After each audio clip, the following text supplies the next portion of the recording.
The Nintendo Switch dock is somewhat of a debated topic right now due to mass paranoia of people scratching their screens. I haven't experienced it personally because I threw a screen protector on mine as soon as I could, but I know there's a lot of YouTubers out there who ran into that horrible issue, one of them being Blunty, another guy who covers Nintendo stuff. His screen got fucked up.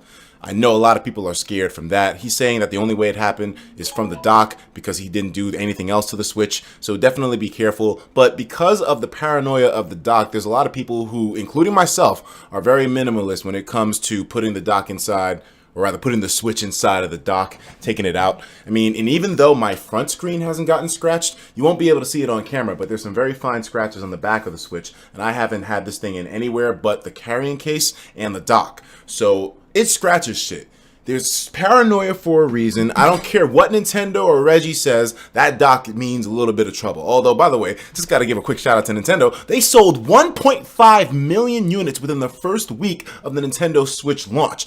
That is major, and that's the first week.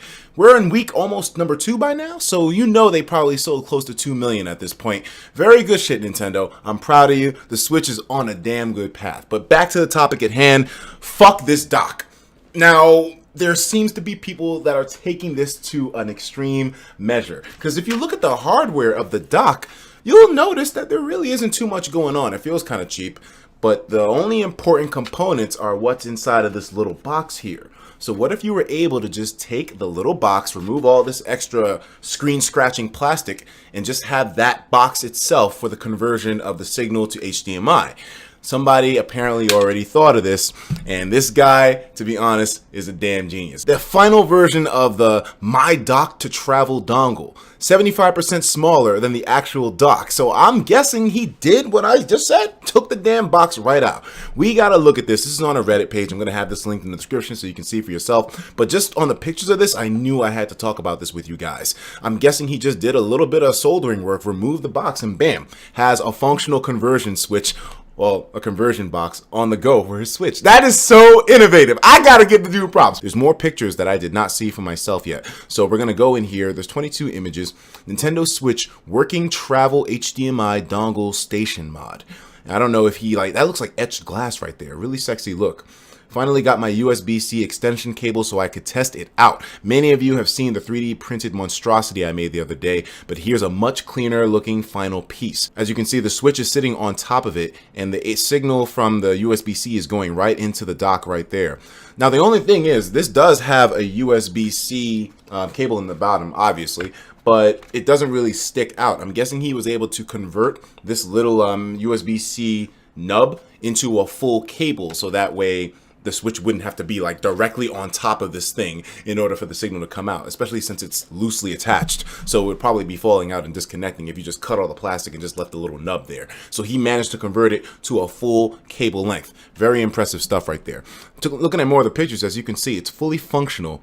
And it's sitting right there. This is so clean. One thing I gotta tell you, as I think third-party accessory makers are going to jump on top of this in no time. So maybe in a few months, we're going to be seeing little conversion boxes for the Nintendo Switch, which will do the exact same job that this guy did for himself, for everybody. Wouldn't that be sick? That would be an instantaneous buy because it gets rid of the whole having to put the whole thing inside of the dock, removes the potential for damage, and to be honest, is fairly easier. That kind of sounds like blasphemy, but to be honest, Nintendo, it's way easier than doing the whole dock method, although the dock method does have a better aesthetic to it, but not when it's fucking up my devices. Unnecessary right there. Looking at more of these pictures, dude, I'm loving it. To be honest, this is going to be a day one buy for me the second anything like this becomes available in real life. And as you can see, it was really a home done job, man, but it looks really good.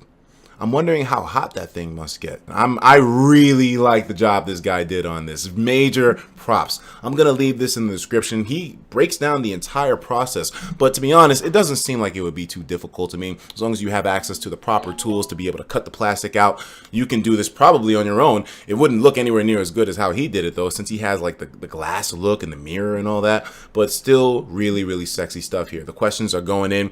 This is stuff that I love seeing right here. Even though it goes against what Nintendo initially wanted the product to be, I think This is just way more effective for the consumer, so we'll see where it goes, man. Big props once more. And by the way, guys, for some reason, Faku hit me up and they were like, "Oh, do you want any codes for the what's the name of that thing? The Mega Milk hentai dojin download? Do you remember that one with the guy who looks like Naruto and his sister and shit? It was pretty fucked up. It's actually really fucked up, but I mean, they gave me some download codes, so it's not like a sponsorship, pay promotion or anything. They literally just said, "Here, take these, give them away to niggas." You don't have to run into ads. You don't have to download nothing unless you just, you know, you're going to download the damn magazine. But I mean, if you guys are interested, all you got to do is make me laugh in the comments of this video. For 2 hours after the video goes up, I'll choose one comment. And if you make me laugh, I'll give you one of the codes. I have like 4 of them. So I'm going to be giving them away in random times and random videos for random reasons. So if you're interested, check it out. But anyways, guys, also Joy-Con Boy shirts are back in business, as you can see. I'll have those in the description too. And I will talk to you all in the next video. Definitely give props to this guy. I'm actually going to probably try to get my hands on another dock and then do my own home kitchen magician type shit to cut the box out and maybe make the process work. But the only thing would be the little nub that the USB-C connector would have to have to the switch itself. So that'll always be, that'll be an obstacle for me. I can't do no soldering work, but I can break the plastic at least. Talk to you guys in the next one. Peace.